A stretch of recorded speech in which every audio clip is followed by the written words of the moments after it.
Well, good evening, everyone, and welcome to Workshop 2, How to ADU HOU.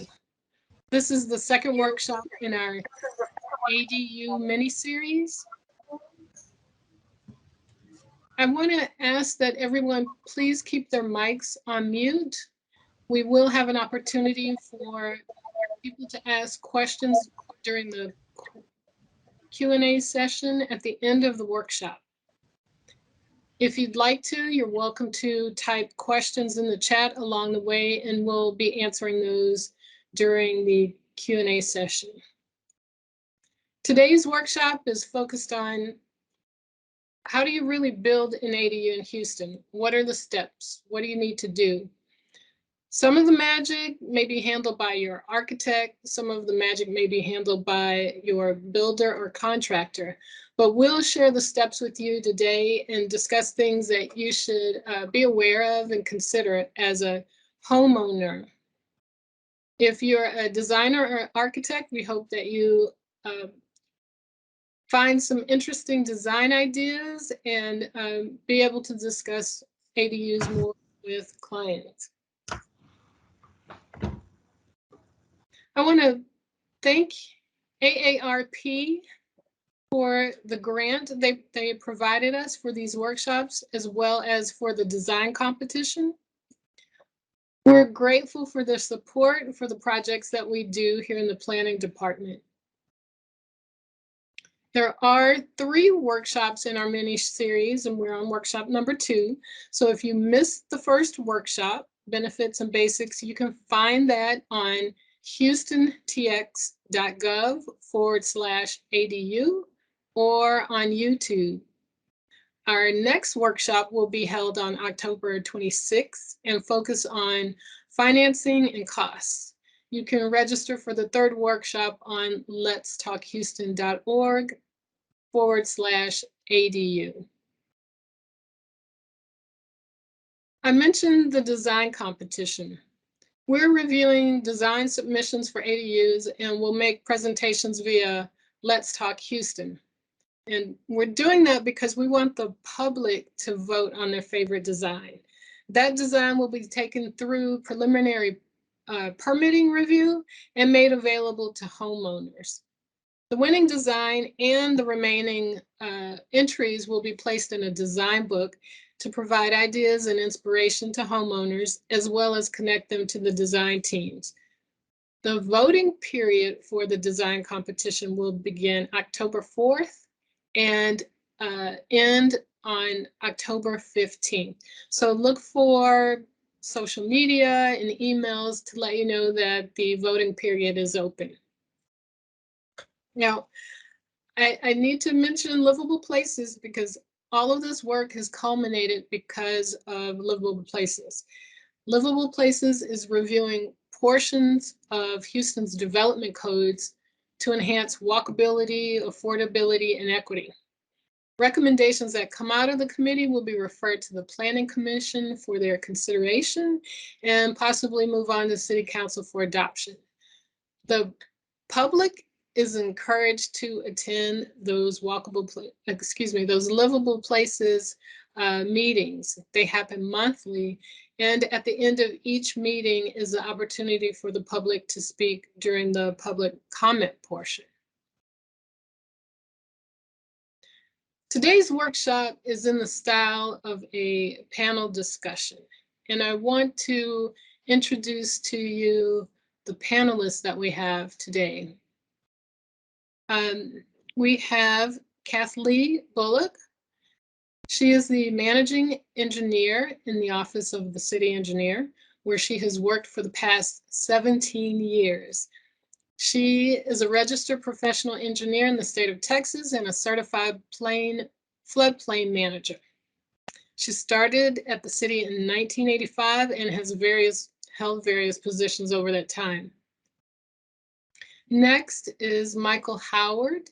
Michael Howard is an assistant deputy director for public works, and there's so many people in the room, I can't see if Mr. Howard is on the line at this time, but I want to let you know that when I asked him about his experience, he replied that he's worked in construction all his life and has been with the city of Houston in building code enforcement since 1994. He currently works as the manager of the permit section and the customer assistance and code development team.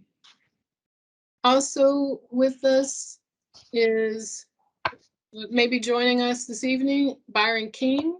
Byron King is the deputy building official in Houston Public Works.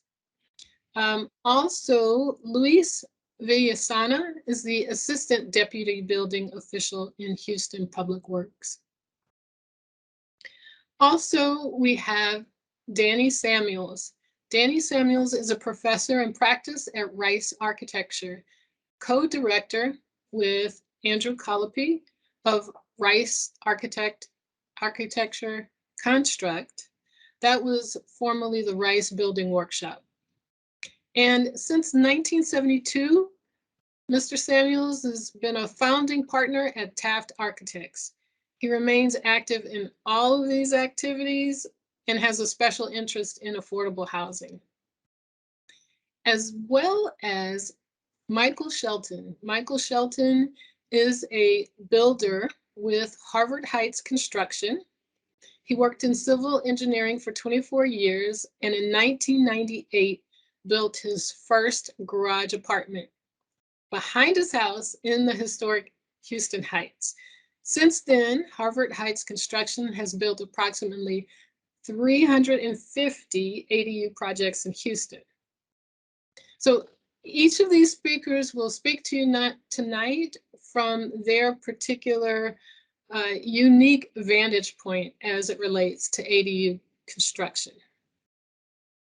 So I want to start by talking about what an ADU is, because we have a lot of acronyms in the city. That's an accessory dwelling unit.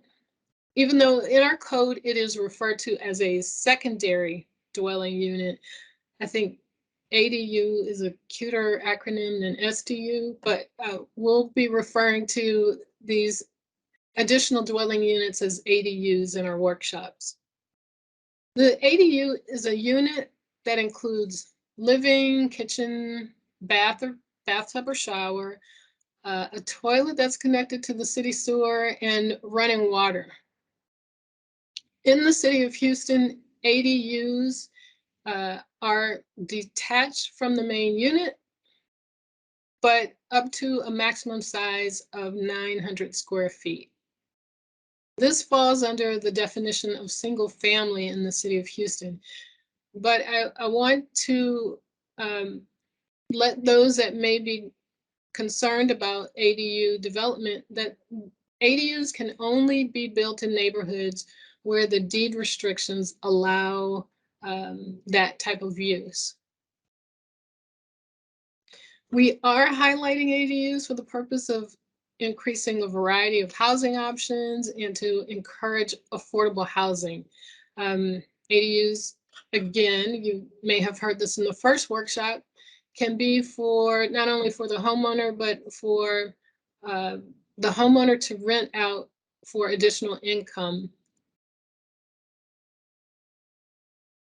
So the goal is to explain the process. So I'll stop talking and I want to introduce our first speaker.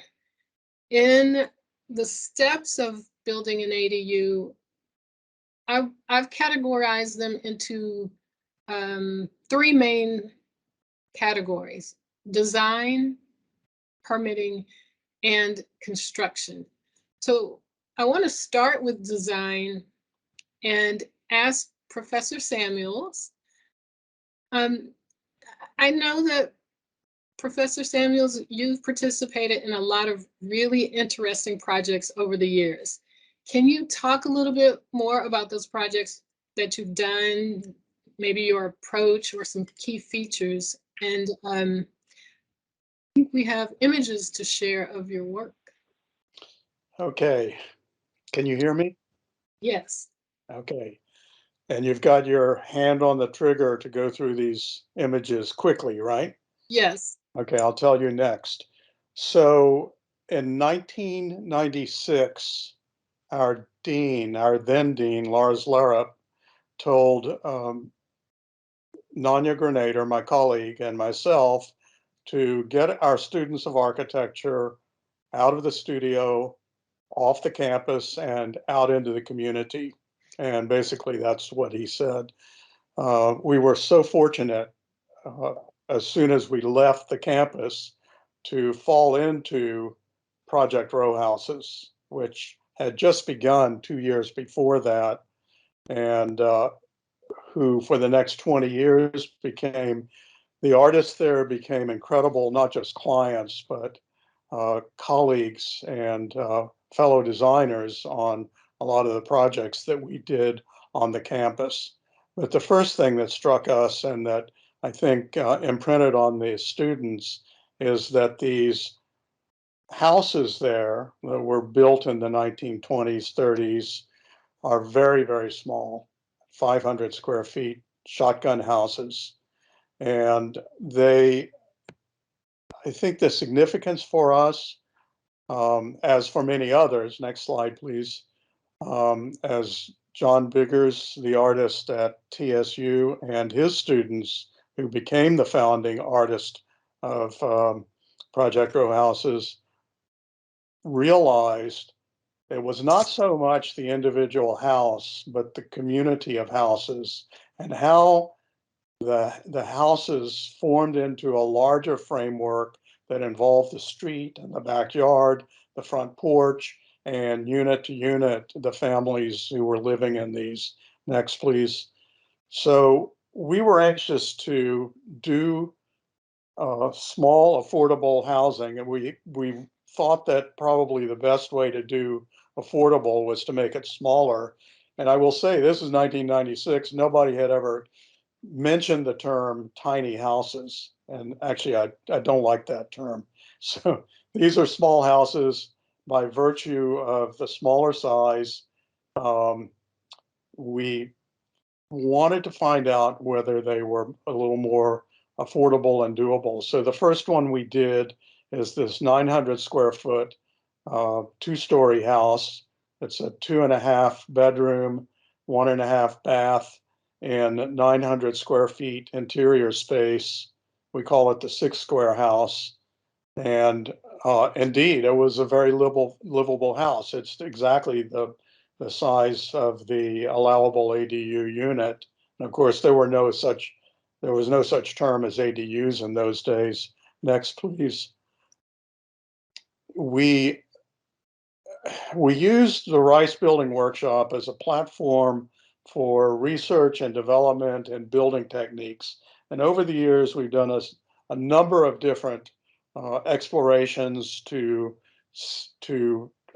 determine how hard it is to use some of these techniques. This is a panelized construction. We did it. Next slide, please. In at school in pre-designed panels and loaded them up on trucks and took them over to the site and set them up. Next, please. And it took 2.5 years to build this. The thing we learned is the construction technique of panelization, yeah, it made the framing really fast, but the framing is fast anyway. What took a long time was everything else.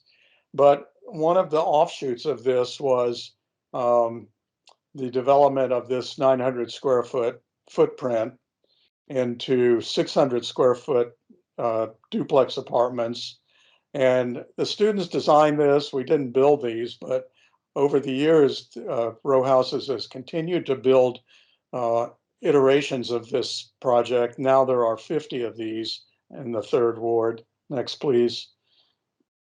And the idea of, these kind of iconic elements of the simple housing, the windows, the front porches, the elevated floor levels, all became part of relating these buildings to what was the fabric of the community around there. Next, please. And we were beginning to realize the kind of social importance of some of the aspects of these buildings, like the front porch. Next, please.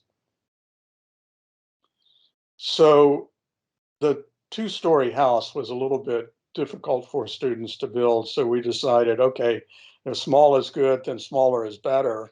And the next one we did, the excess house, we really modeled after the shotgun houses. This is 500 square feet, and it's really just, next please, a kitchen bathroom core inserted into a 16 by 24-foot space.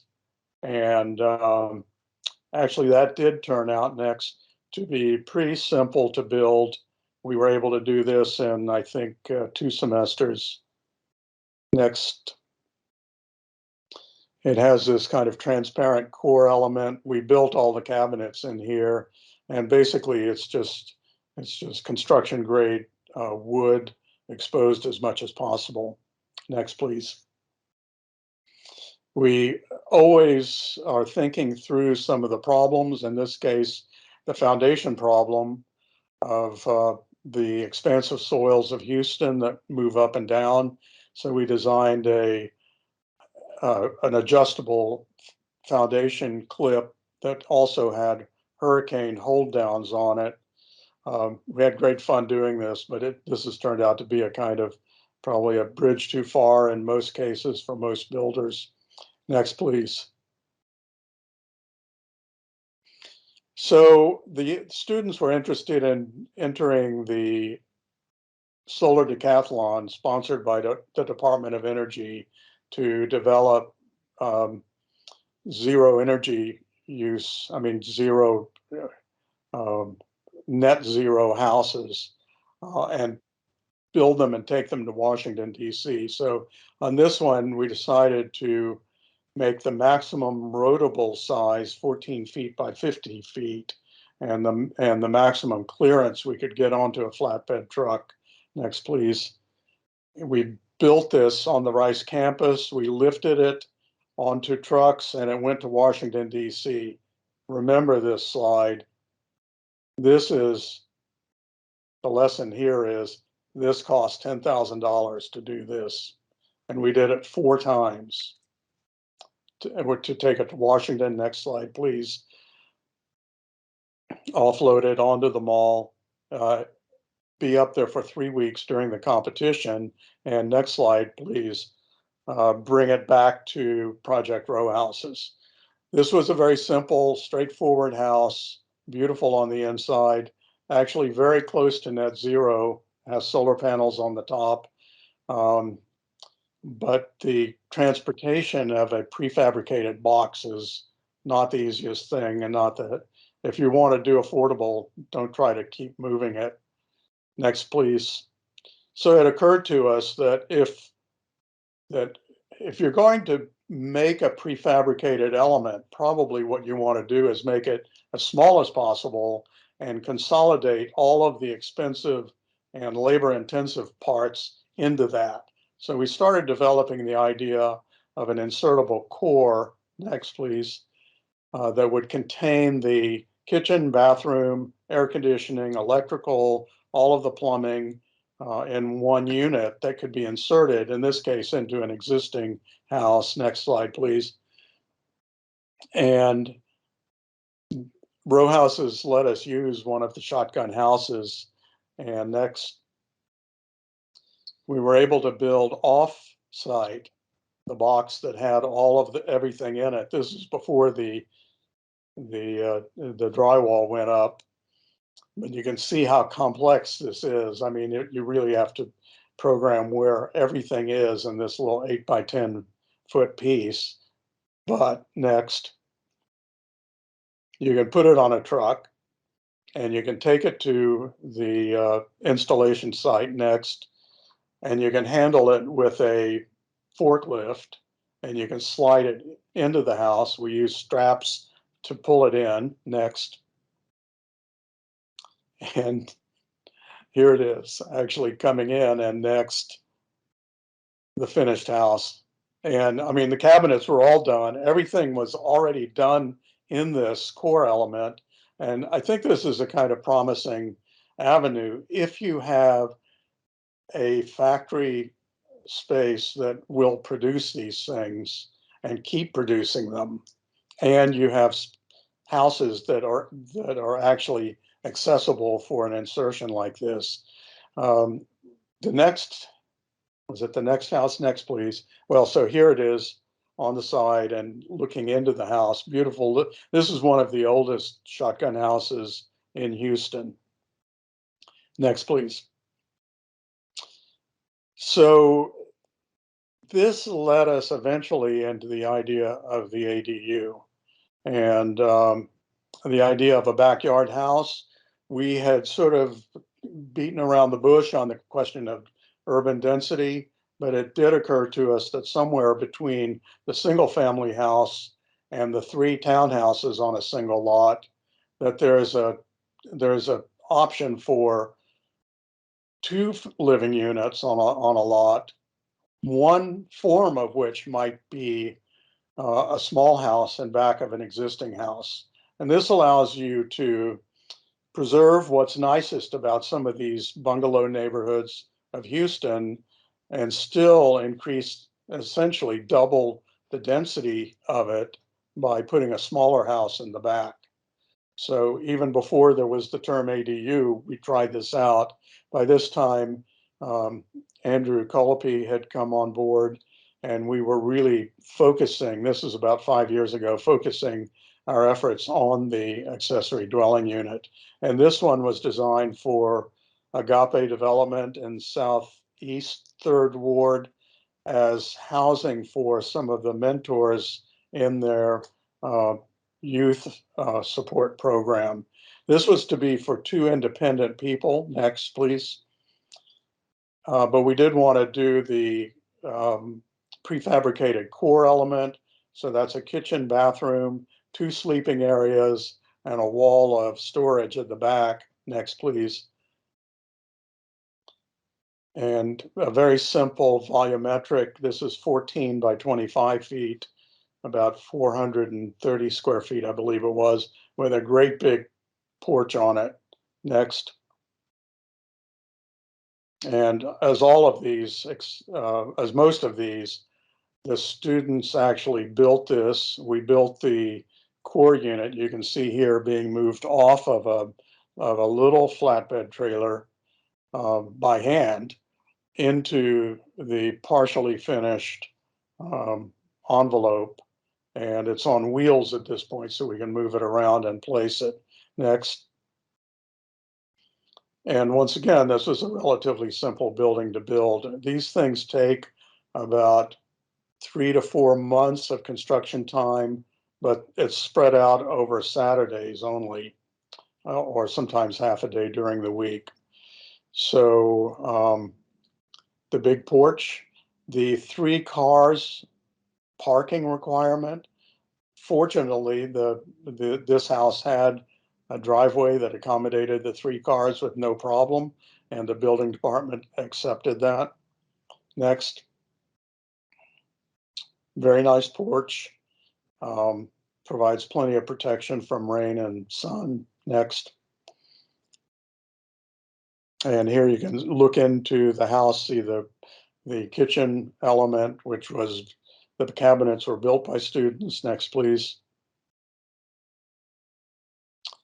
And next, please.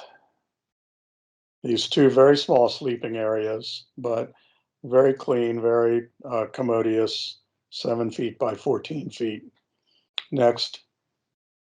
And little study areas and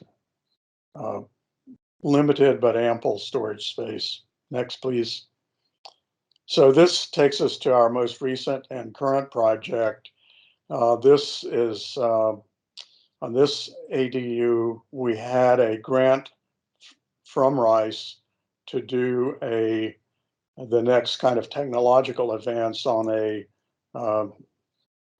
zero energy, in this case, net positive energy, that would use solar panels and batteries to moderate tying it to the grid, and also to use CAD technology to cut these framing elements that would suggest how this whole thing would go together. These are the two students who originated this concept. And next. And you can see this a series of frames that actually enclose 2 volumes. And the idea here is that there's a dog trot, a covered dog trot in the middle that allows breezes to penetrate, but also to separate the 2 living volumes, living and sleeping, so that you're only air conditioning one of the volumes to the maximum at a time. And the energy modeling the students did showed that this would be very, very favorable. And we will see next summer how that works out. Next, please. So there's a kind of single roof that goes over the whole, over the 2 volumes and the porch. And next, please. And you can see here, this is a typical, this is owned by Avenue CDC, Avenue CDC. There's a typical house on a bungalow on a 50 by 100-foot lot on the front of the lot. There was literally not room to have 3 cars on this site. So because this was a historic district, we were able to get a variance to proceed with 2 cars. And you can see how this is only 600 square feet, but it really takes the room up at the back of the lot. Next, please. And here you can see the 2 volumes and the construction of it during, next, please, during the middle of the winter early this year. And next. And so about the same time period, but the 2 volumes. And next, please. And here you can see in this drone shot the kind of urban pressures that are exerted on these neighborhoods and why entities like Avenue CDC and the other CDCs are trying to preserve the fabric of the bungalows on the 50 by 100-foot lots because the scale of the townhouses at 3 or even 4 units per lot become very daunting and also take you up off the ground with garages on the ground floor. So trying to insert these ADUs is one way to help preserve the fabric of the neighborhood, even though there are many other pressures at play on it. I also want to mention the work of another colleague, Jesus Vassallo, who runs the Affordable Housing Lab at Rice. And we've been working with various CDCs to look at other options for affordable housing that may or may not include ADUs. Anyway, we're trying to advance the research and development. We're not trying to, we only work with nonprofits. We're not trying to provide plans for you, the homeowner, necessarily, but we are trying to just advance the state of the art. So that's about it. Thank you. Thank you. Those are wonderful designs and quite innovative ideas from the students. And you mentioned also that the students help build these, so hats off to them. Yes, we'll be out there Thursday morning and all day Saturday installing cabinets. I want to ask Michael Shelton for your favorite design or element. If you could talk to us about your designs. Our designs are usually 2-story because of the land value. So we make it 2-story with the garage on the bottom. We're trying to make the best use of the land, so it's almost always 2-story. You can go to a next slide. So here, for example, you've got these people have a very crowded backyard. So we made the garage apartment on the second story up at the top, almost like a carport type thing with storage in the back. I know you can't see my cursor moving around even though I'm doing it, but there's storage in the back for on the bottom floor, and then on the second floor you have a loft style apartment that's fully functional.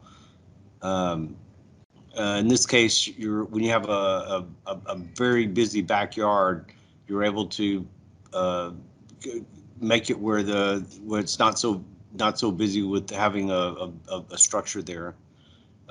Next slide. This is another client that has a pool, and so it's real common that somebody will get a pool and some kind of feature when they do their project. And again, most of our jobs are two-story because of the land value. If you have those 2 parking spaces in the front, you can have that same space inside two garages. Next slide. So this is a really typical garage apartment that we have. This guy did a really cool layout. The garage door is super cool. This is an Airbnb that rents for $150 a night. So that's about $4,000 a month, and his payments are only about $900. So again, with making it two-story, being taking advantage of the land value. Next slide. This is a common, really cool kitchen. It's totally functional. You have a thing, like an island in the middle. Everybody can get around that island. That's kind of like the kitchen or whatever. This is our feature 1-bedroom plan that we do all the time, and it's just really nice. We have a nice wood flooring, nice clean cabinets, a double door to let in extra light. It's a popular plan. Nice windows over the cabinets to let in, again, more light to make it have more space. Let's see, next slide, if you have another one. So this is in the Heights area. We have feature houses that are really historic, and so in this case, these people had an award-winning front house with all kinds of cool things and all that, and so in the back we had to mimic that and copy what they did in the front house. They had a lot of features. They had 1/17 siding instead of hardy plank. It was real important to copy the feature of the front house. And in the historic zone, whether it's the historic South, West, or East, or Germantown, or even in the Montrose area, we have to copy what they have in the front and make sure that the second dwelling is not overwhelming on the second dwelling, but it complements the first house. This is over on Heights Boulevard, and it turned out really nice. Thank you. Those are all of your images, and I want to say I really like the fact that each of them had its own distinct character and feel. You talked about this image mirroring the front of the house. When you build an ADU in your own backyard, you are able to design it to your wants and your styles and whatever architectural character that you would like.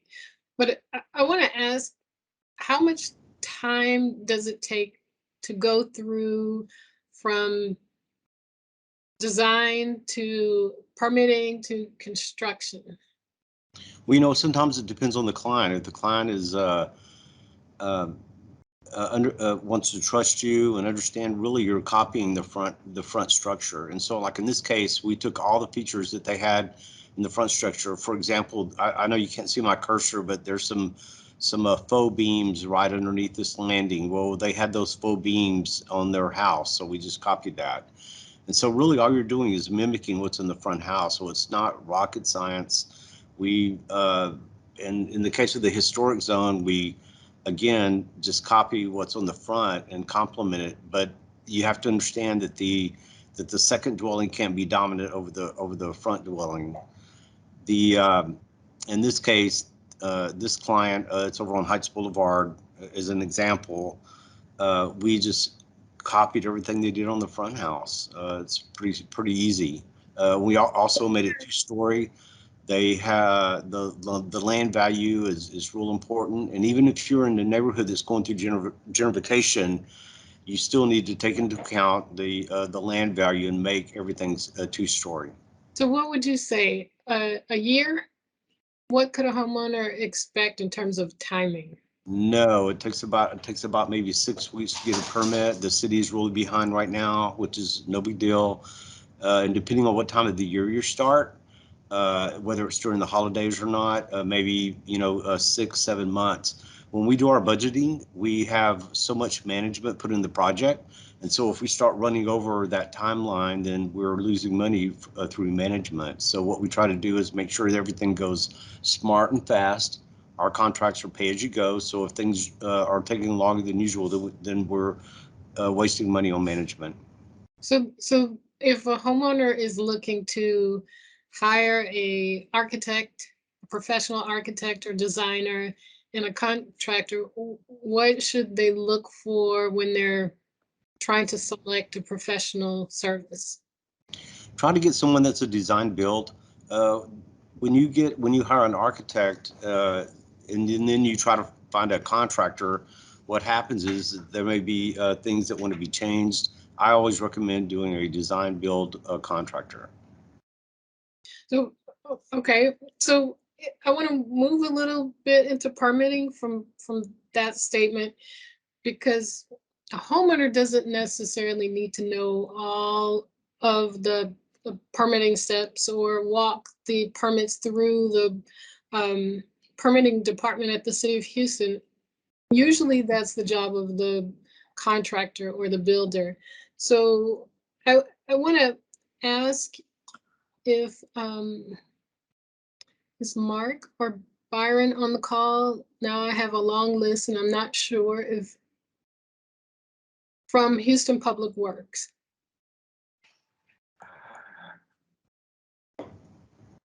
I'm gonna refer over to Lewis on that. This is Byron King. Lewis is working in our plan review division right now, and I'm gonna let him go ahead and answer that question. Okay, so I want to ask Lewis then if you can give kind of a general summary of what it would be like for permits to go through the city of Houston, what a homeowner could expect.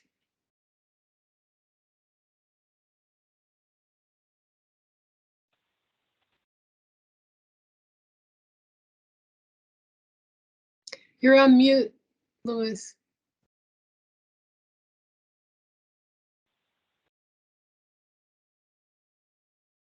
I think you're off of mute now, but I'm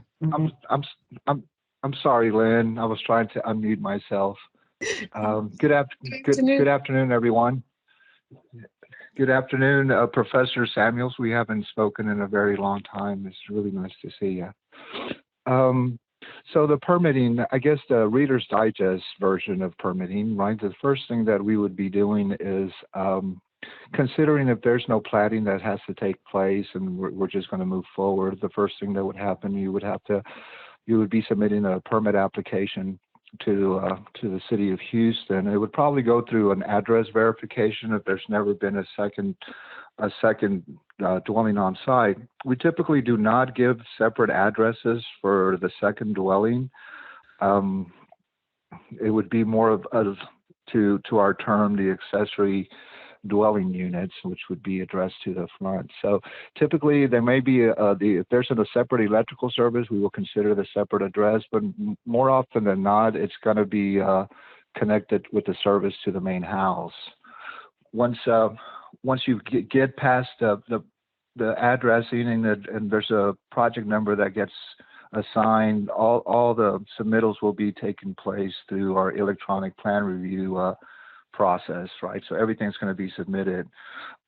You're also going to, depending on what we're putting in the accessory dwelling, there's probably going to be a water letter that's going to have to be applied for to see if there's any impact fees that would have to be assessed to the separate dwelling. So your water letter and all your drawings from the foundation up, which, by the way, I really like the foundation that Professor Samuels saw. I think he said it was an overkill, but we like that. So great design. But once you get through the process, houses typically, depending on which zone you're in, I mean, if you're going to be in the flood prone area, of course, the flood management group would jump in and do their review, depending on where you are. If you're in a historical district, more than likely you're going to get a certificate of appropriateness through our office of the historical commission to ensure what we're doing it will comply with their standards as well. I think the other architect, I'm sorry I missed your name, but he's, we're a little bit overwhelmed with projects at the city at the moment, which is a good thing. Our review times have increased quite a bit, but the good news is that there's a lot of work going on, and once you understand that it's going to take a little bit of time per submittal, more often than not, it's going to take 2 to 3 submittals. Right now, if we're looking at around 25 calendar days per submittal. So I would definitely allot at least 3 to 4 months, if not 6, quite honestly, just for the permitting process. Hopefully we get it done sooner, but so you don't get in trouble with your timing and everything else. That's what I would be depending on, probably about 6 months just for the permitting itself. Louis? And hopefully everything, yes. Sorry. I've always found that document Permitting 101 to be very useful, which is just a kind of step-by-step outline of what you guys expect for all types of residential or commercial projects. Is that still valid? It is. It is valid. Thank you, Professor. Yes. So we do have documents out there that can help you with the permitting process. Of course, we have staff that are always willing to answer questions while you're going through that particular process. So essentially, yes. So we have documents that will help you with the permitting process, and we'll go back and forth. We have meetings available for the architect or the engineer on the foundation case.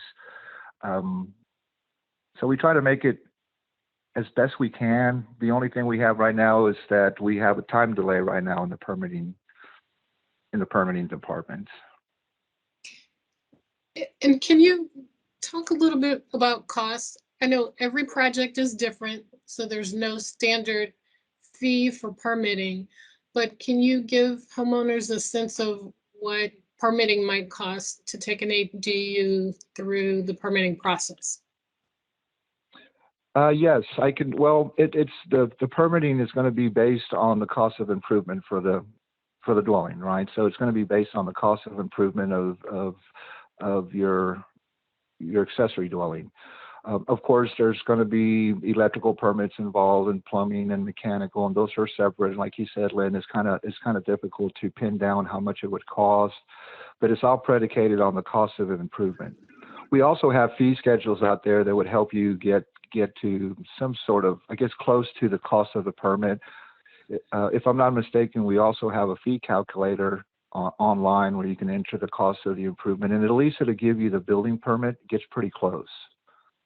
So again, it just kind of depends on what's going to be proposed, and again, we always have people available to answer these types of questions.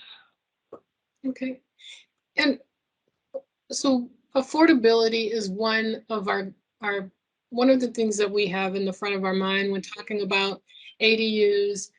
And the question came up, are container units, tiny houses, modular homes, prefab homes, do they have the same type of considerations, or are those different ordinances that speak to those type of units?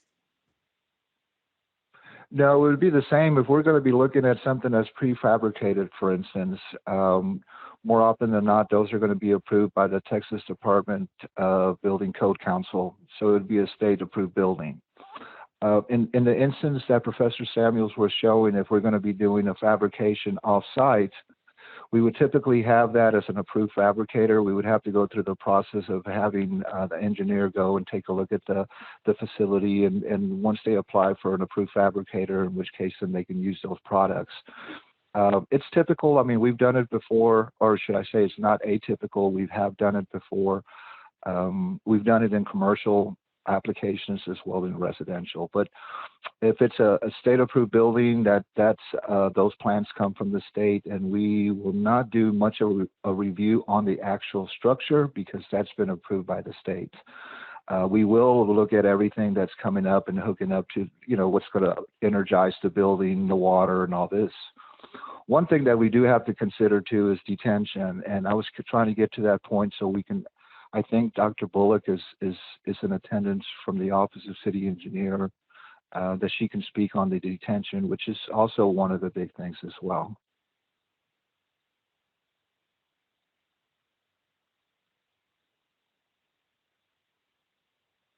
Sorry about that. Dr. Bullock, are you on by chance? Yes, I just try to unmute myself so I can talk. I know that feeling well. Well, Thank you. Okay, let me talk a little about the detention. But before I talk about detention, for all other project into the permitting center, of course, if you have the new connection of the water connection, sanitary sewer connection, or storm sewer connection inside the right of way, then the project actually will prompt you when you submit it through or upload it into the permitting system. And they will say, okay, if you are in any other construction within the right of way or within the public utility easement, then you have to choose that route. And then so what's the difference from outside? You don't see the difference. You just say, oh, I'm just uploaded to the permitting center, right? But the difference is that if you have any other construction within the right of way, which like your water connection or your sanitary sewer connection within the right of way, what it means is that you don't have the existing step route inside your private property. So your construction had to go outside your private property, go into the right of way, and then go for the connection. Then the project will be into the Office of City Engineer to review and approve. Now, in that has one of the segment in there is a stormwater. Now, when you submitted the project into our system, permitting system, if you are everything is inside your private property, well, then it routes through the building official, I always call it that route.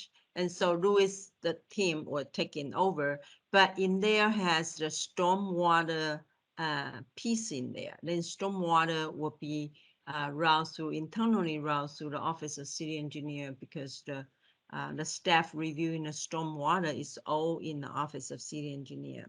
So then our team will get to review the stormwater piece of it. Now, what's so much change of the stormwater piece? In April the 1st, actually, it's already effective. Then the detention rate calculation for any site less than 1 acre is 0.75 acre feet per acre. That is a big number. Now, of course, it's multiplied by the disturbed area. So, well, we can get into more detail if any of you have a question of what is the disturbed area. So what is the difference? What is the changed? Before 2018 September, the requirement for the detention or a retention, somebody call it retention, is for the increase of impervious cover.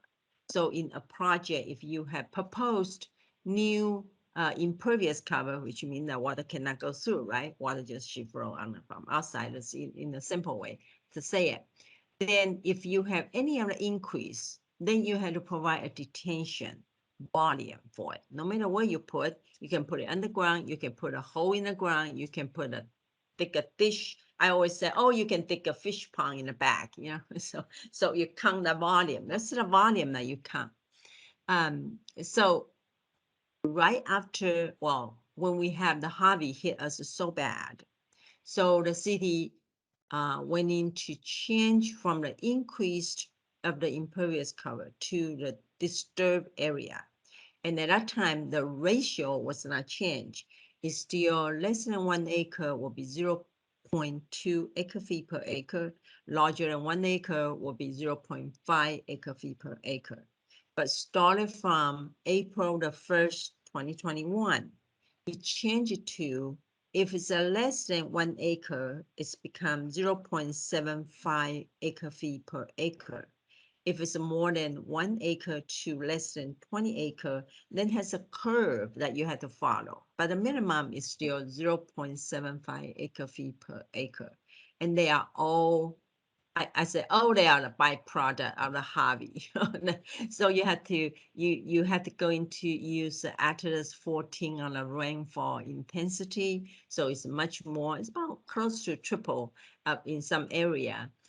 For the rainfall. So now your rainfall become more. That's why you have to detain more in each one of the area, what I call area, or each one of the lot, or each one of the subdivision. You have to detain more, and then you have to release them in the control rate. And what we try to make sure is none of the applicant, when they come in with the project, when they construct a project, those water is not going to come out into the right of way, which our storm sewer system might not be able to handle. So you detain them and then you release them in the control rate. So then to make sure people will not get flooded, right? And then when you detain them, we will also, on a storm review, want to make sure that your new project, you put such a pretty home in that lot, and then your water coming out from your roof that just sheet flow into your neighbor. So it become neighbor complain about your new project flooding their houses or their yards. So we try to always eliminate those complaints for the citizen in Houston, and that's what we do. So that's a very short Thank you. small talk about the detention. Yes, yes, thank you. And I see Luis's hand is up. Did you want to add something to that? Yes, Lynn, thank you. And I don't know about everyone, but I'm ready to go design a detention system by what Dr. Bullock just explained. It can get a little bit complicated, and I know it's difficult to get all the information at once. But one thing I did want to mention is, especially, I believe Architect Shelton was speaking of the houses in the heights. So these accessory dwelling units, if you're going to have alley access, it's really something other to consider, because when you have an alley access and you're putting your second accessory dwelling on the backside, then our traffic department would get involved in that review as well. So they'll be looking at the alley itself, and I believe they'll check for proper drainage and make sure that that's an actual maintained alley to get there. So I just wanted to add that footnote that if we're considering anything coming in through the alley, our traffic department would get into play. And I would absolutely recommend having a meeting directly with our traffic department. And of course, I can be your point of contact. It's definitely worth having the meeting before you move forward with the design. Yes. Thank you. Yes, totally agree. And then if you use the alley, if you want to improve the alley, don't forget that you got the storm sewer review piece in there again.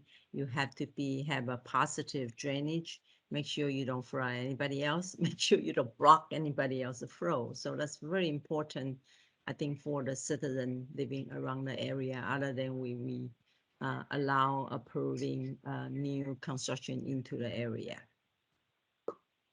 Thank you. What I heard the most was call ahead and ask plenty of questions. While we're talking about utilities, I want to address water meters. Now, gas meters and electric meters are handled by CenterPoint, but since water meters are handled by the City of Houston, in the last workshop, we heard questions from participants around water meters. I understand that a homeowner has a choice. They can either keep one water meter, which would then register the use for both units, the main house and the ADU, or they could separate units, water meters, so that the ADU would have its own separate water meter. But I know that the city has some concerns or recommendations about that. Can I get Public Works to talk about that for a second? Yeah, I saw Vincent Victor from the meter section is in the audience too. Vincent, Yes, ma'am, Miss Kathy, I'm here. okay. See, good. I can see his picture. Well, can you answer if the second dwelling unit, can they have the separate meter or you still have the one address as a single family residential and 1 meter? Or can they have 2 meter? Okay, it'll be up to the homeowner, because if they have 1 meter serving both the main unit and the secondary unit, then the rate will be different. It becomes multifamily for that one domestic meter. Okay, if they separate it, then each of them will have a single resident rate. So it's up to the homeowner.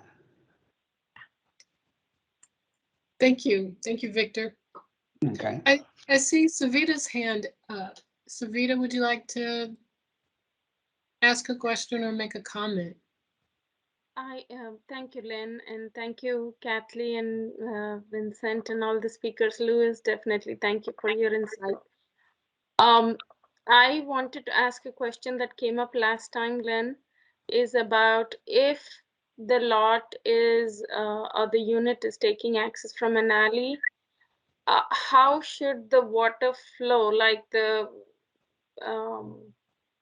after there is a rain or the sheet flow, does it have to flow to the front or can it flow to the alley? There was a question like that.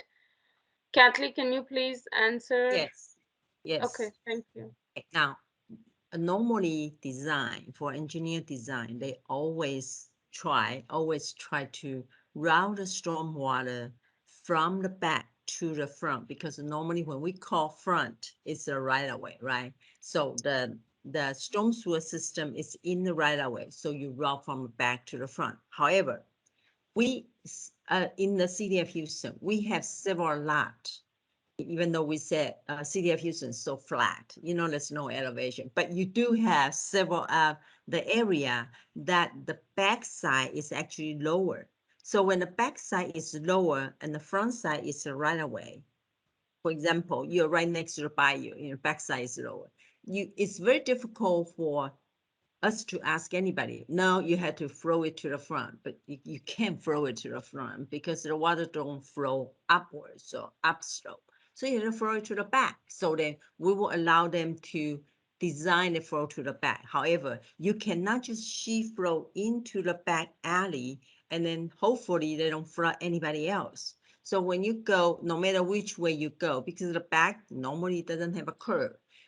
In the front, if you are single family residential, if you are on a curb and gutter street, you can put discharge behind the curb and via a 4 inches discharge pipe coming out. If you are in the front, it's the ditches, then you do a 12 inches going into the ditches. But when you're on the back, well, if the back is a bayou, then you can throw it into the bayou with controlled discharge pipe. If it's an alley, then you have to see how is those water going to flow out. You cannot let it sheet flow to the back of the alley, and hopefully naturally it will flow to the street. It doesn't work that way. So normally when we ask the people to do is when they have to collect the water into the back and not ship it to the front. So in the back, you can pipe it out with different catch basin. And so if you are using the alley to driving, then you have to improve the alley. And when you improve the alleyway, then you put the storm sewer underneath it. And they are much more expensive to do that way. So we were hoping you use the alleyway but your elevation is not in the back, it's lower. You also cannot block the natural sheet flow. So if your natural sheet flow from the neighbor is flowing into your yard, right? Whatever you do, you cannot block them. If you have to block them, you have to redirect them out. So the water will not, because you block them, and the water will not flow back to them, because then you block the natural flow. You cannot block the natural flow. So there's several of the issue in there also, something you can do, something you cannot do.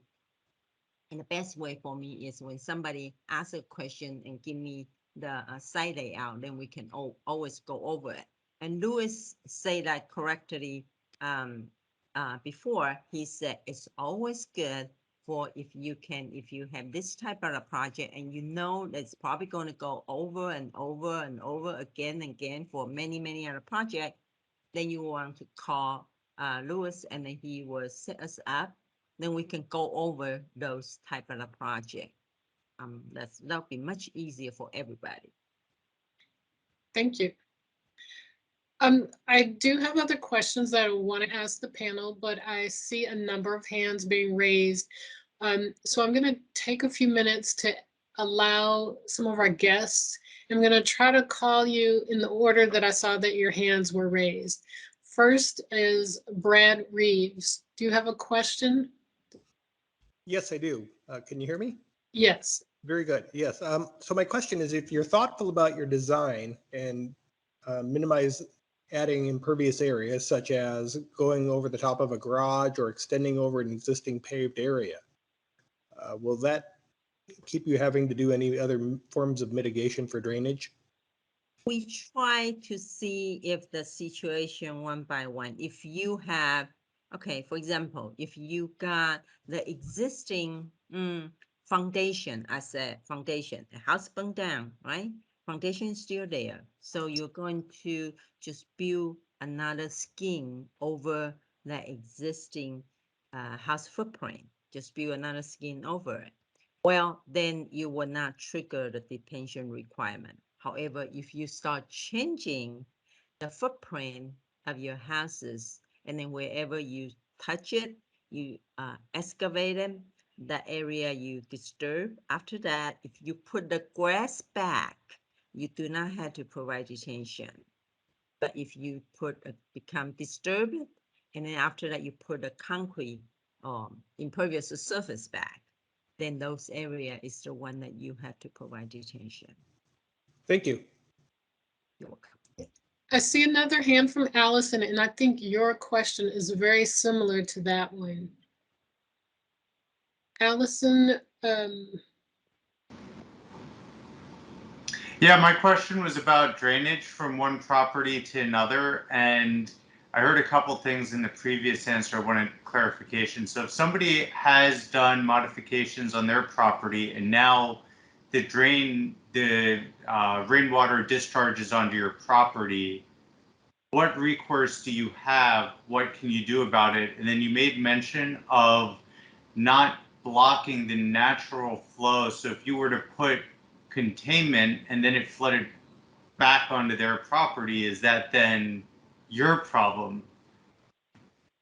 Yes, that become your problem. You're not supposed to. This is according to the code of the owners. It says that you cannot block somebody's flow, right? Natural flow. If the natural flow flowing from, let's say, from your neighbor and then to you, and then going from your lot and then flowing to the next neighbor. So you are in the middle of the lot.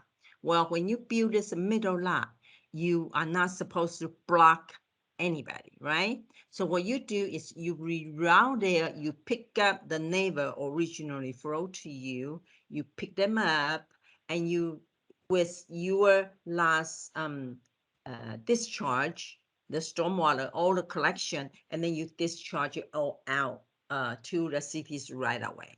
Now, from your lot originally, you are originally natural sheet flow to them. Since you block it already, then you don't have any more sheet flow to them anymore, so you're okay.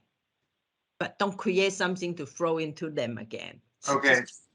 So then, am I understanding that they made the modification, is flowing onto, let's say, my property? Now I'm financially responsible for dealing with their throw off? Original, if it's in the natural, yes, originally. But if they start building something, and normally they would not put whatever flowing into your property still there.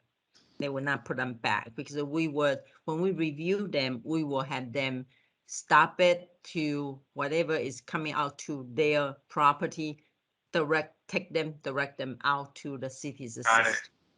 Okay, that's great. Is there a specific department or someone to contact if that's the situation that's ongoing so that I can follow up on? Okay, if you see any the new building coming up, and then now it start, they take their flow and then put it into you, so it become your property has been flooded due to their new construction. I see Byron King is here. So Byron King actually has all of the inspection for co-enforcement on the private property side. So if you can contact Byron. Can you Okay. add number in the, Yes, I can. What you the best way or the best thing to do is call 311. And what 311 would do is they will refer it over to us, and we will either have, if it's a permitted project, we will have an inspector go out. If it's not permitted, it'll be an investigator that will go out, and we'll make sure that we will tag them and get them to redo their drainage. That's Okay. correct. That's the official way. I see, well, I'm gonna read Nancy Doring typed in the chat. Hello, we own a duplex in the Montrose area. We are very interested in building a garage apartment. Are there any ADU building restrictions based on the primary building structure's location on the lot itself? A minimum offset distance from the street to the front of the duplex, question mark. A minimum offset distance from the property line to either side of the primary building. And Savita, would you like to answer that out loud? Yes. Thank you, Len. I'll answer a portion of the question and then refer to Public Works for some more elaboration. So the first thing is this property already has a duplex on it. So adding another unit will make it more than 2 units. So it's considered multifamily at that point. Therefore, it's not called an ADU. The most important part of this, which is what are the offset distances. So imagining there is only 1 unit and you're adding an ADU, I request Louis to answer what should be the distance between the 2 buildings and also distance from the property line to the structure. I can tell you the front building line cannot be any closer than 10 feet and the garage cannot be any closer than 17 feet if you're in the city. But on the sides and rear, I request Louis to see if he can answer that portion and also the distance between the buildings. Sure, Savita, thank you. Your standard currently with the code that is governed right now with the city of Houston, it would be a minimum offset from any property line of 3 feet.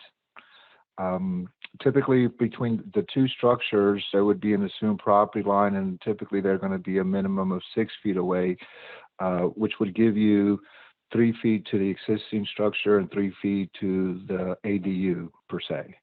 Of course, we're looking at it, adopting a new code, and I think Michael Howard's on, and I believe that 3 foot will be changing to 5 feet. But if you are submitting your drawings today, it would be a minimum distance to the property line of 3 feet. Now, having said that, that would be your typical construction where you can have your operable windows and anything that can work. As you get closer than 3 feet, there's restrictions on the protections of your openings, and the firewall would come into play. Your overhang gets kind of impacted. So you can get closer than 3 feet, but then there's standards that you would have to conform to as far as firewalls and distances like this. I'm not sure if that addresses the question. It does. Thank you so much. That's perfect answer. Thank you. I want to move on to Daryl Williams. I see your hand up. Daryl? Yes, I just wanted to know what is a bungalow neighborhood and how many stories can you go in your deeded area? I guess mine would be 77016. But and what's the difference between a garage apartment and the ADUs, and what kind of restriction difference as far as you not trying to rent the ADU out, you just want a garage apartment back of your property? Yeah, I heard a few questions. One was about the height. And Mr. Schultz, you're muted. Lynn, sorry to interrupt. There is some echo or some disturbance.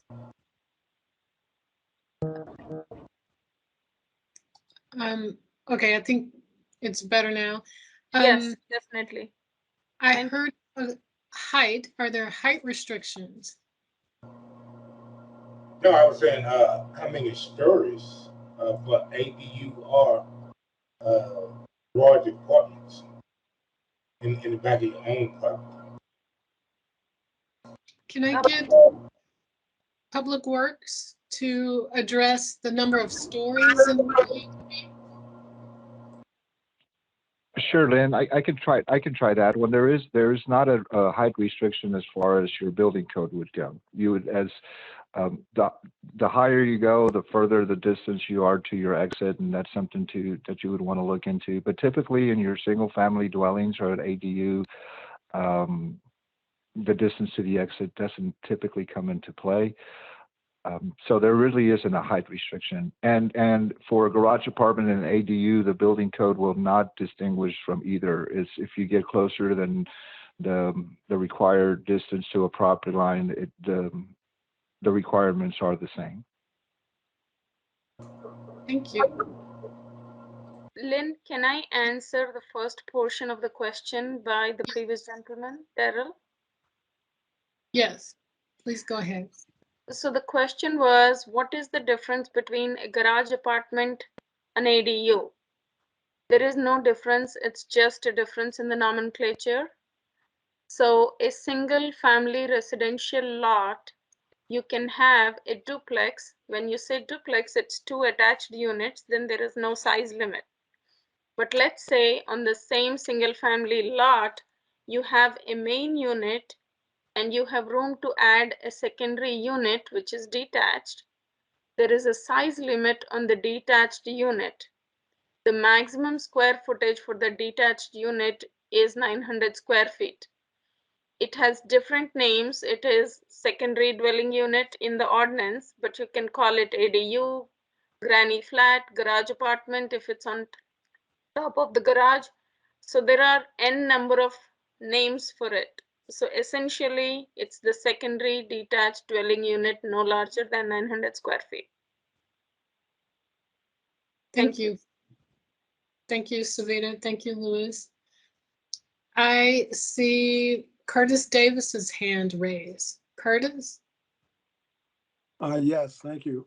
First, thank you for having this event and having this mix of people on the same call. That is builders, designers, architects, and architectural education professionals, and homeowners, and public policy folk. My question goes, there are two questions, and it's primarily aimed at the building officials, but it's open to any of your panelists. Have you seen any innovative solutions to stormwater management in tight constraints that you've approved or that you've reviewed and couldn't approve for one reason or another? For example, one of the ADUs that Danny Samuels showed, included a building on piers.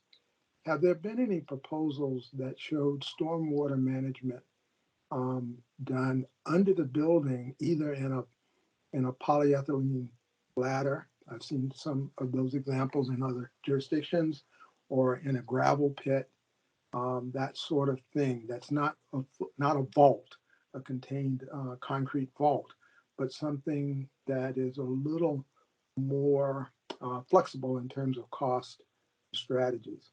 And the second related question has to do with the current process of reviewing the building permit. I heard referenced that one of the proposals in the revision in the building permit has a setback change from 3 feet to 5 feet, which will have major consequences on costs and developability of the lots. That's going through a public review process, and there are some considerable concerns about that change. So as I understand it, that change has not happened. It's been proposed. And what are your thoughts on the issues in changing the permits, the building code, if you will, to facilitate ADUs? What are some of your key issues that you come across? So certainly, Ms. Bullock would be great to lead that response, but anyone else on the panel, I'd invite to answer those two questions. Okay, let me take the first shot at your question.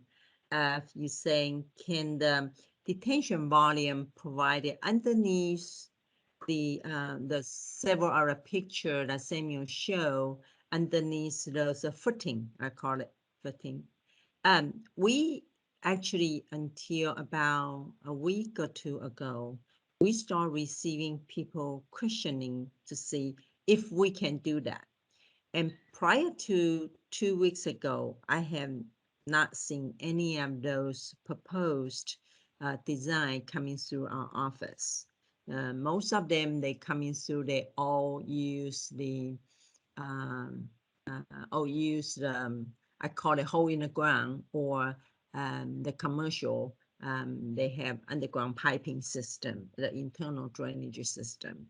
And then for the houses like this, when I received those requests, I said, you know what, we need to discuss, and we need to grab some of the people who had this type of proposal and see what exactly that they are design, what exactly that they want to see and want to know which type.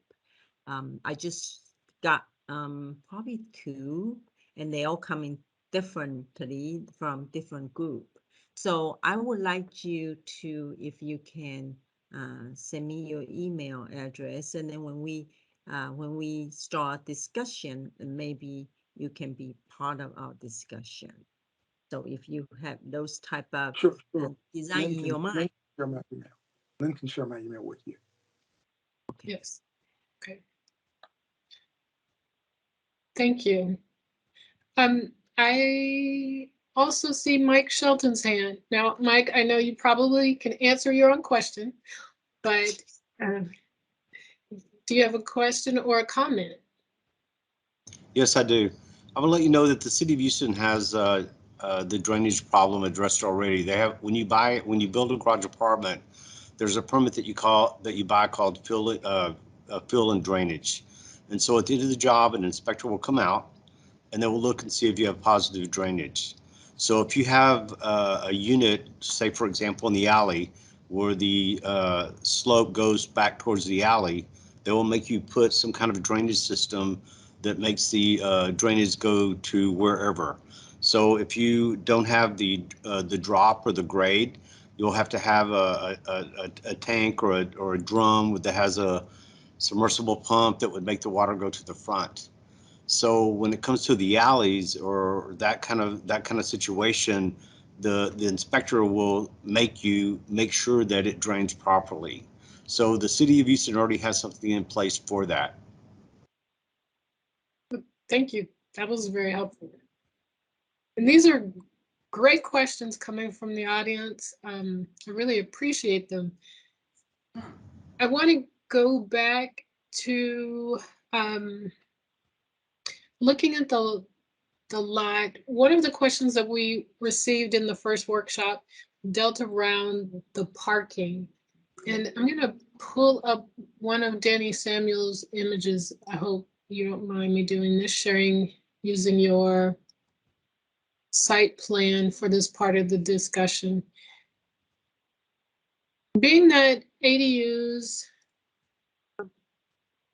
part of the code requirement for ADU construction is that an ADU requires an additional parking space. And one of the questions that we received was like, how do you handle that? Where do you put it? And I invite Danny or anyone else to discuss that, but I am showing your image, Danny. How Can do I you start address? off? Sorry, Lynn, can I just? Yes. As far as my knowledge goes, for planning, the parking spot, the additional parking spot has to be within your private property. I don't think the on-street parking, even though you may have room, it's not counted towards that additional parking space.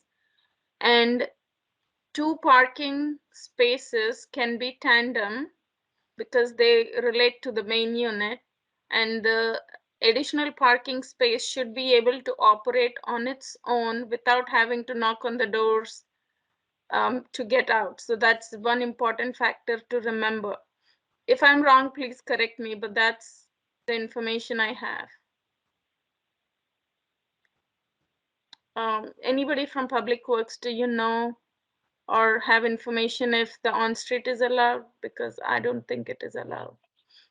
Savita, this is Louis. No, I mean, I'm not with the planning group, but I do know that off-street parking is not allowed. And I think you're right on the tandem for your main unit and 1 parking spot for the ADU. So yes, the off-street parking will not be allowed.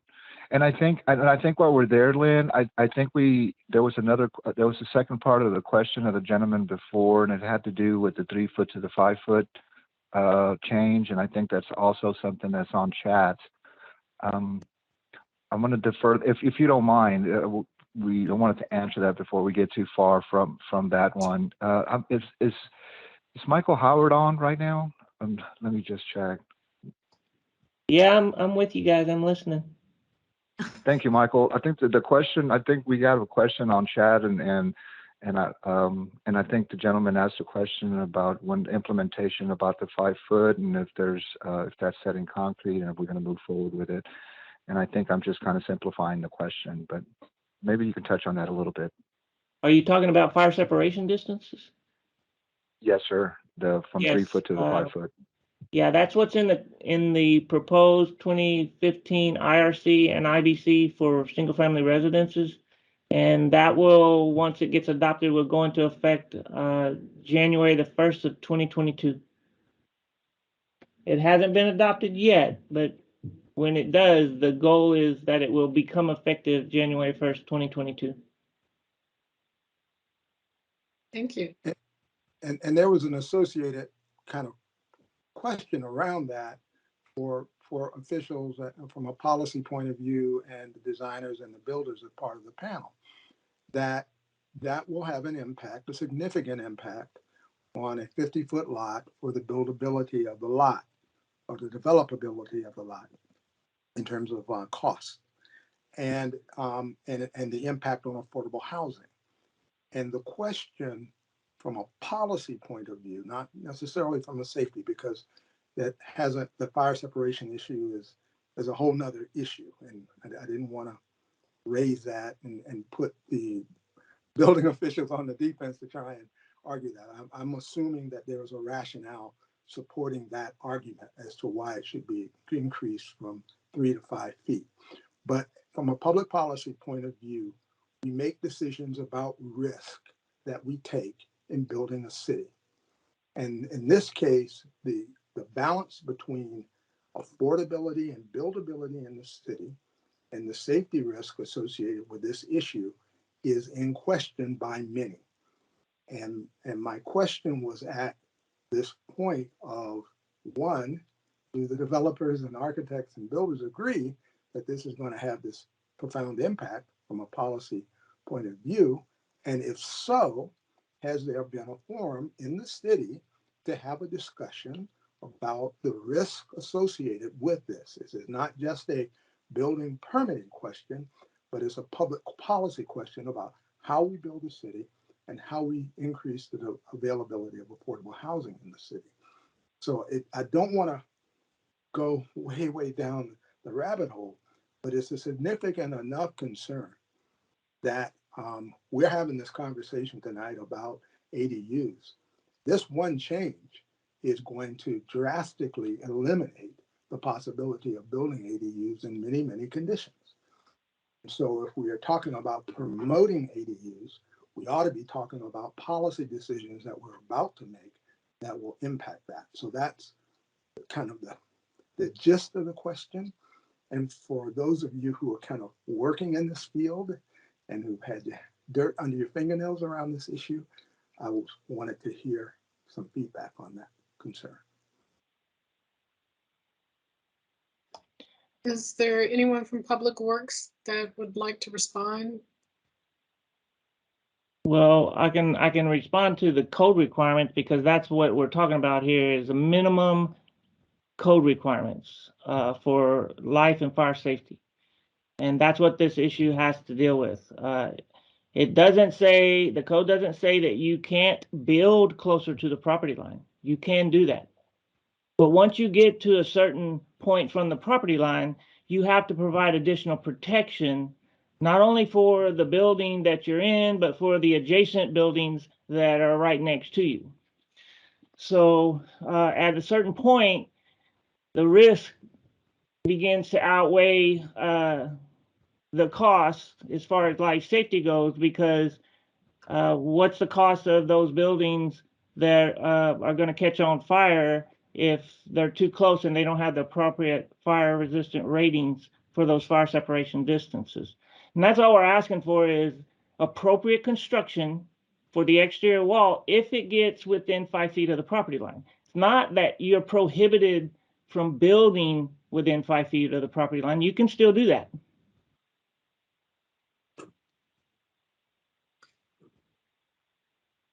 Thank you. I think, Mr. Howard, that addresses that question further. Thank you. We've mentioned costs several times, and throughout the workshop, I've heard a couple of people comment on the fact that when you're a homeowner and you want to build an ADU, you don't have to go out and buy additional land. You have the land and you're able to actually build in your backyard. So I want to ask, what's the average price for building an ADU in Houston? What does that look like? Looking at you can pick an average size or any particular size, but what does that look like in the Houston market? I'm going to ask Mike if he can talk to that for a second, or Danny. Sure. It depends on the scope of work. It depends on the site work items. So you have some clients that have a lot of site work items. And so what is the site work items? A site work item would be a new driveway. Do you have to move the gas line? Do you have to move the sanitary line? All those things really matter.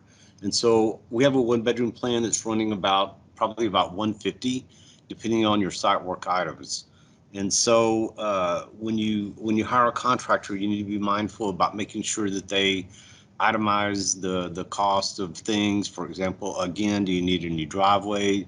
The power line, it usually has to go underground. The power line that goes from the power pole to the house, that usually has to go underground. Do you have a gas line that needs to be moved? So our typical 1-bedroom plan is running around 150. They were running more when the wood prices were higher. And it also depends on, again, the scope of work. And so we recommend that you get a contractor that will itemize his proposal and make sure that he separates the building price from the site work items. Thank you. Danny, did you want to add anything to that?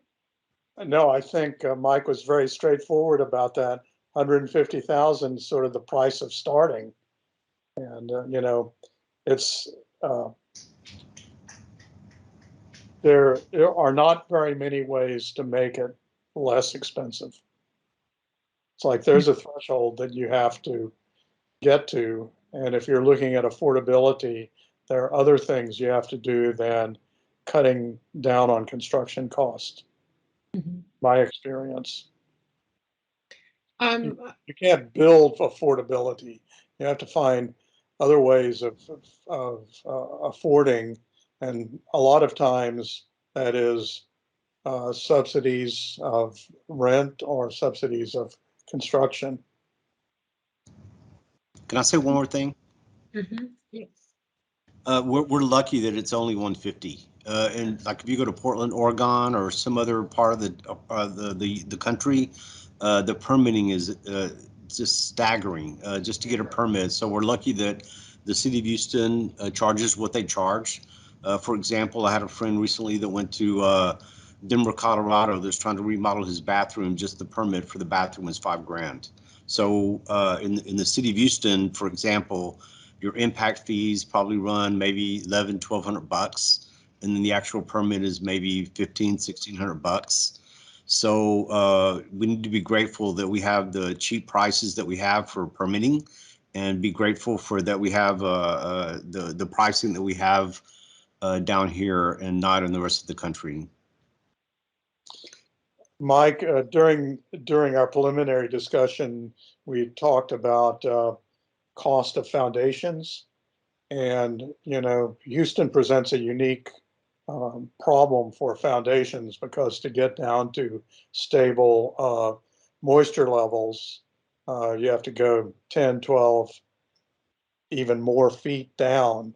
I guess my question is, on a small project like this, do you need to get a geotech report and have an engineered foundation?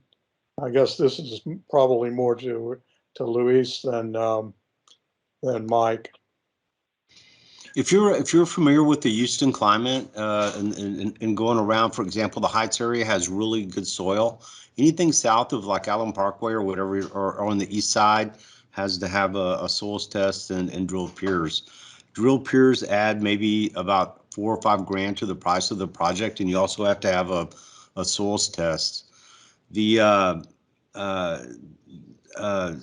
anybody that's kind of doing projects already knows what parts of town have to have drilled piers, and you also have an engineer that's going to sign off on that. So if you have an engineer that's familiar with the different parts of the city, he'll say, hey, you know, Mike, you over here, we need to go and get a soil test and see if we have to do something different. But in the Heights area, no drilled piers, but Rice, East Side,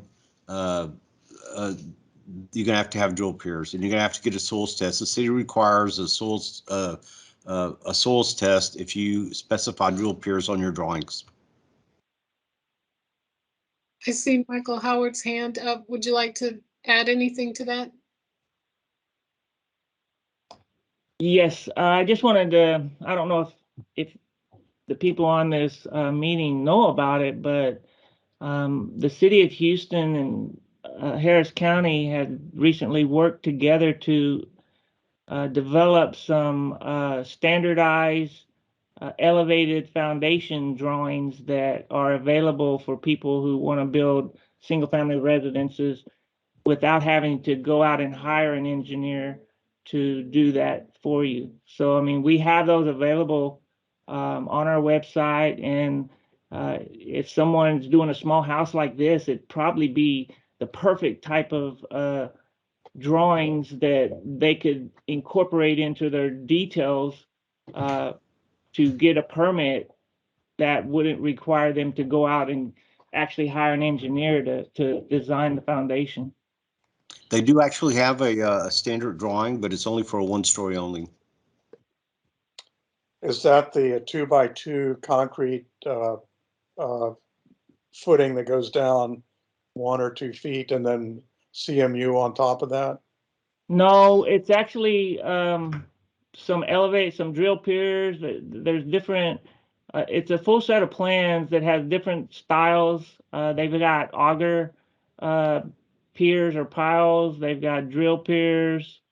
I mean, I could send that to y'all if y'all want to shoot me an email. I could forward you a copy of it so you could see what I'm talking about. But it's something that just recently came out in like the last 3 months or 4 months. We finally got it all completed and approved by both the Harris County and the City of Houston so that they can be used either in Harris County or the City of Houston to get a permit.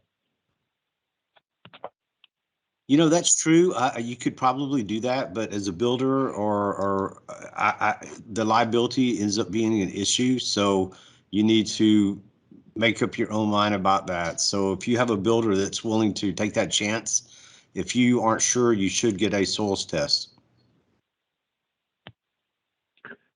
Yes, this is Luis. Yes, I definitely echo that statement, that last statement. If your geotechnical report is really in the best interest of the homeowners to ensure that the foundation that's going to be proposed, no matter if it's pierced or not, just depending. So yes, I definitely echo that to make that part of. I mean, this is going to be a large investment that hopefully that structure is going to be there for centuries and hundreds of years. So it's definitely worth taking that extra step and ensuring that it's all designed properly.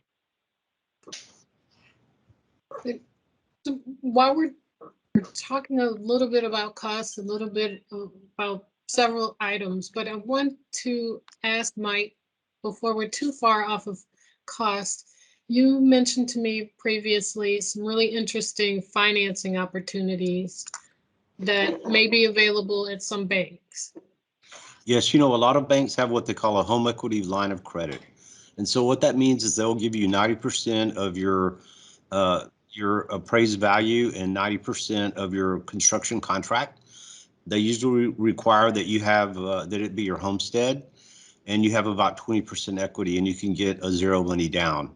We have a bank that does that, but also too, there's other also banks that do it. What I would be mindful of when you're interviewing banks for a loan, that you be really make sure you understand about the draws.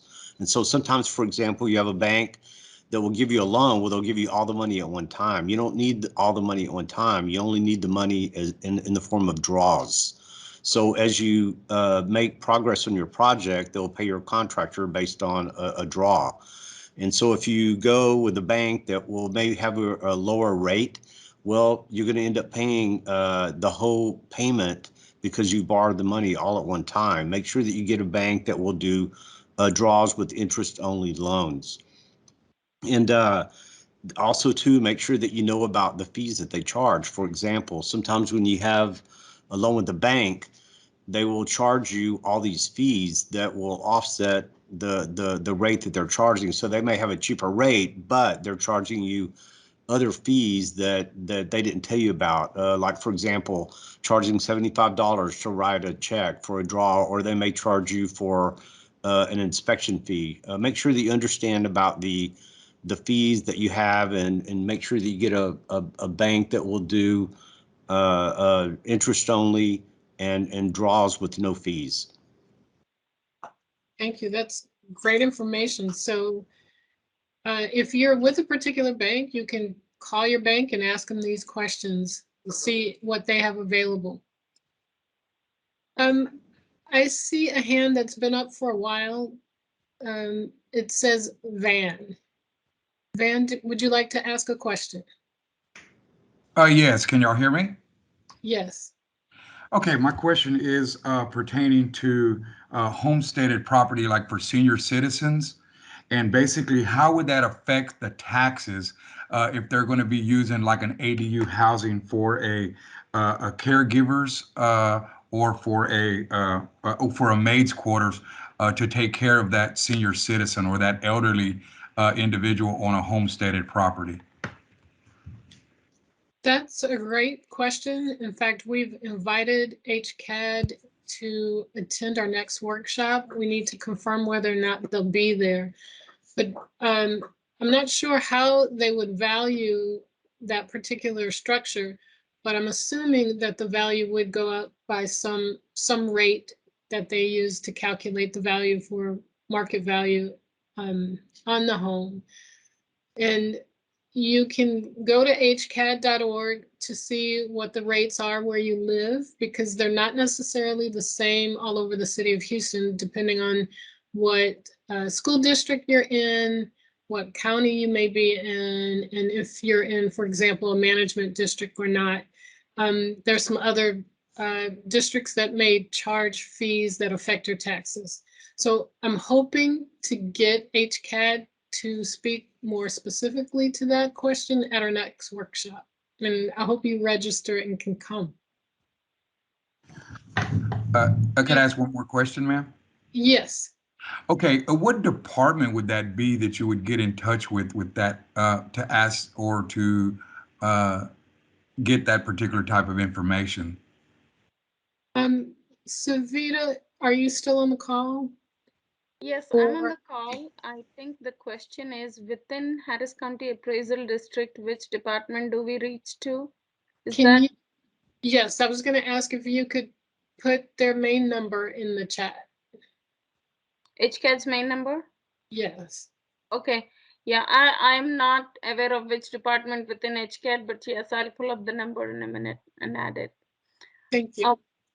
Lynn, there are two interesting questions in the chat, and I'm also interested to know the answer for one of them. Okay. When in a flood zone, do you raise the whole property or just where the construction will be? So you're in the floodplain, but the original structure was probably built way back when. Now you're adding a new structure, and the requirements are that you have to lift it up 2 feet. But do you lift the back, just the back unit, and that may cause flooding for the main unit? So that's kind of interesting. Can somebody from Public Works answer that, please? I didn't see we have the front offices people here. I do know the ordinance in the City of Ordinance, the Chapter 19, it said that require over the new structure to be at least 2 feet above 500-year elevation. So it's talking about new structure, not any of those existing one. And then people raise that, then you just stated a very interesting question, and to say, okay, so if the new structure elevated, what about my old structure? Now old structure is going to be flat, right? In the simple mind, when I say, oh, well, then the structure is going to be lower. Now, what am I supposed to do? Okay, so when you submit that, when you elevate that, we will always review and to make sure that your existing structure not flooded. Also, we also try to make sure when you elevate it up, your neighbor will not flood it too, just because you were construction in the lot. And I know sometimes it may be difficult for us to capture every single one of them, but we all try to do that. And that's why you got the stormwater review. Also, you got front office review too. Thank you so much, Kathleen. That is very helpful. And the second interesting question is about the meters. If there are, is it better to do one multifamily meter or two individual single unit meters? Was a question in the chat. Is it more beneficial, cheaper to have one multifamily water bill or two single family water bills? I think this question is for Victor Vincent. Yeah, I thought Vincent actually answered that. He says it's the applicant, whichever they want, but you know, each meter you got monthly fee, right? You got installation fee. So you pretty much depending on what is the applicant want to, you know, you need to look at the cost yourself or the convenience. Sometimes somebody install something is for the convenience, not really based on the cost. So I think Vincent actually answered that question. Got it. Thank you. So I see two hands up. Ms. Doring, do you have another question? Well, yes, this is not Miss Gearing, this is her husband. But anyway, yes, I do. My previous question, I guess maybe I typed it wrong. My question is, I had a builder come out and we to look at building a garage apartment on our current property. And I was advised that the current structure was too close to the property line for us to build a garage apartment. The left side of the house was 3 feet and 12 inch or 11 inches to the property line. And I was told based on that, our current structure was too close to the property line. We could not build a garage apartment. I was wondering, is there any truth to that?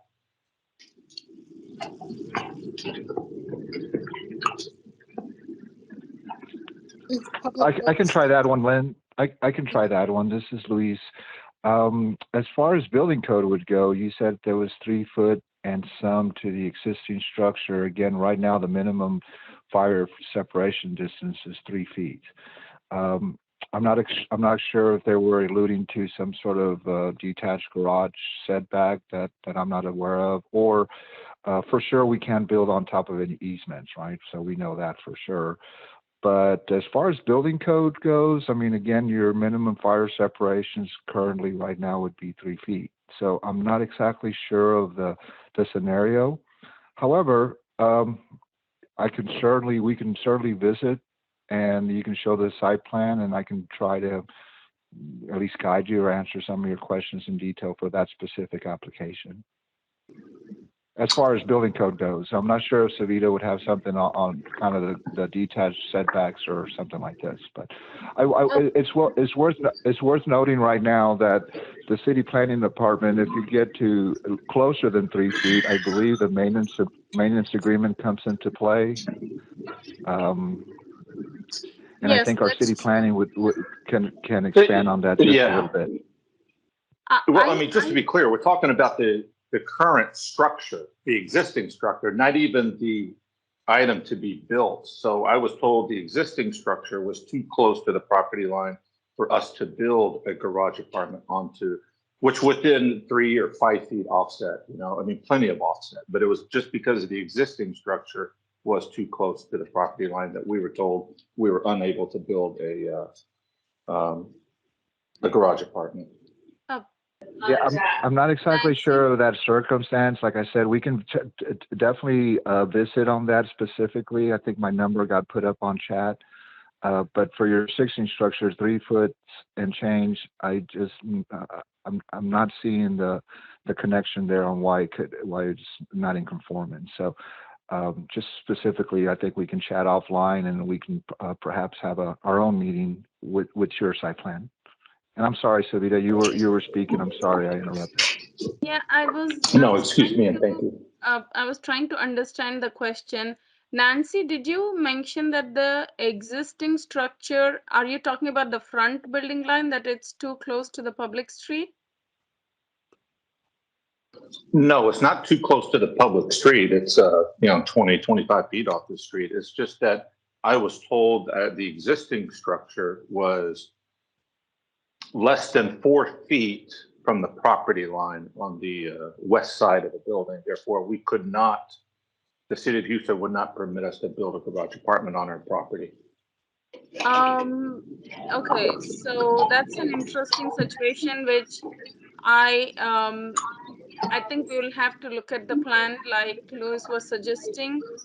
Unless it's a multifamily development, there is a 5 feet clear space surrounding the buildings that needs to be available.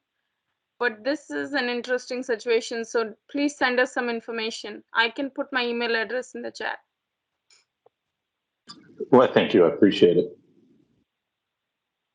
These have been really great conversations and great questions. I see Mike Shelton's hand. Any last comments? We're nearing the end. Recommendations, suggestions? Sure, I have 3 comments. First, the guy a while ago with the 3 foot building line. The only time that you have to be more than 3 feet is if your deed restrictions say that, or if you're in the historic zone, either east or west in the Heights area, you have to be 5 feet, and that's the only time that that would apply. But check your deed restrictions and make sure that you get with the historic zone. That would be the only time that you have to be more than 3 feet. Then the second comment has to do with the floodplain. When you're doing a 2-story apartment, garage apartment, or an ADU, the bottom story is non-habitable, so it can flood. And so what you do is you have floodgates. And so what you have to do is you have to mitigate. And so anything that you impact the floodplain, if you make your slab, for example, 6 inches higher than the old slab, you do the square footage and just do the math, and you can't impact the floodplain at all. And if you do, you have to do a thing called mitigation. And how we take care of mitigation is that we lower your driveway. So if you have a 60-foot driveway that's 10 feet wide or whatever, we lower that driveway a few inches to offset the mitigation, to offset the impact on the floodplain. And then we add floodgates so that you're not impacting the floodplain.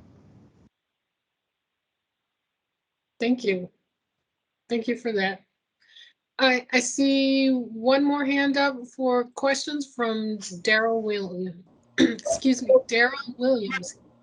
Yes, I just had one last question about, I'm researching on the internet and all that kind of stuff, trying to find builder designers. I know y'all can't promote just specifically anybody. Do y'all have a page or somewhere I can go to get some, trustworthy builders and designers that I can deal with?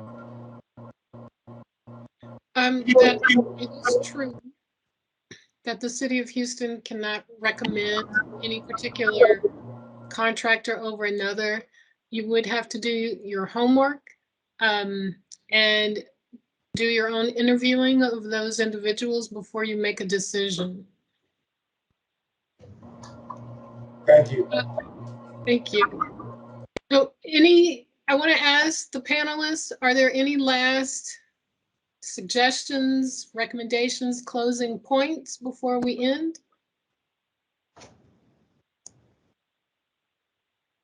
I do want to say one thing. I do want to say one thing, Lynn. It's definitely communication is the key before you go undergo something like this. Again, if you're in the alley, for any kind of situation, it's a 3-foot type of setback. It's definitely worth taking the extra step to reach out to us. You can certainly call me directly, and if I'm not the one, I can get you to the one. I would definitely recommend that. And on the side note, I just want to say what a fantastic project you had, Professor Samuels, going to Washington, D.C. Kudos to your team. Thank you. Could I say something? Yes.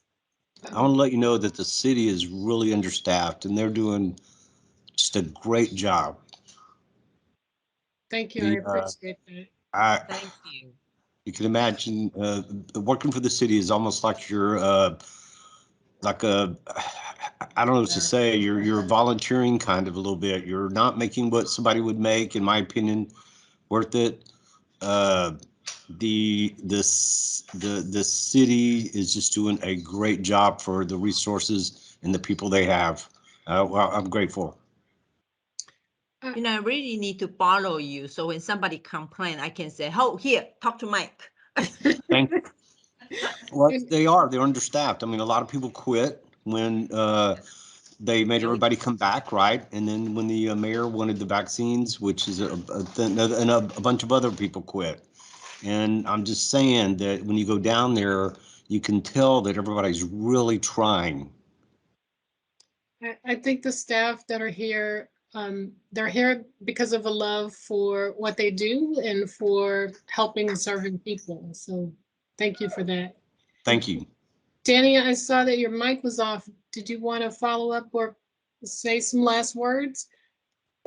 Louis, thank you for that comment on the solar house.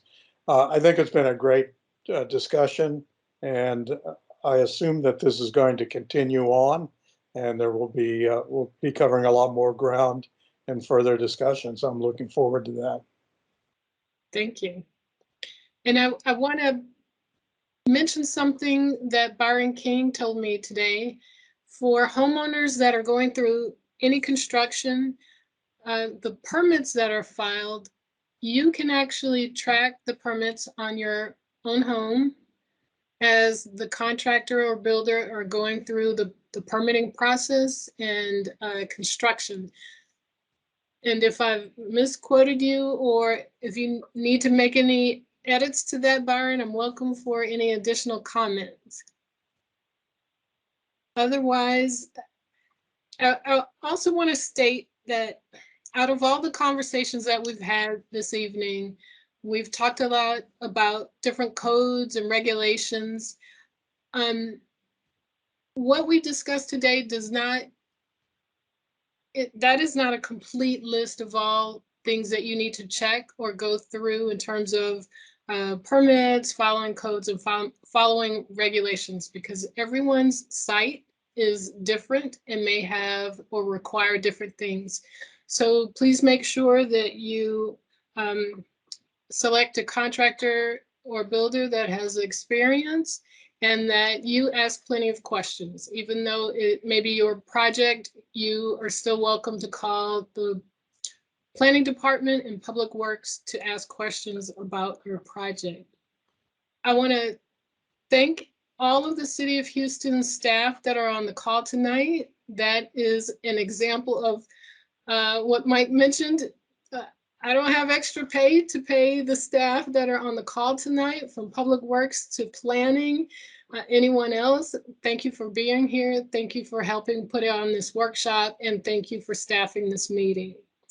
So if you have any other questions or comments, you can comment on letstalkhouston.org/ADU. Otherwise, I want to wish everyone a good evening and see you in the next workshop. Thank you for coming. Thank you, everyone, and especially to the Public Works team for joining us and helping us out with this. And you did a great job, Lynn. Awesome workshop. Thank you. I learned a lot. Thanks to our speakers. Bye. Thanks to our speakers too. Yes. Great job. Thank you. Good job. Hey, thanks, guys.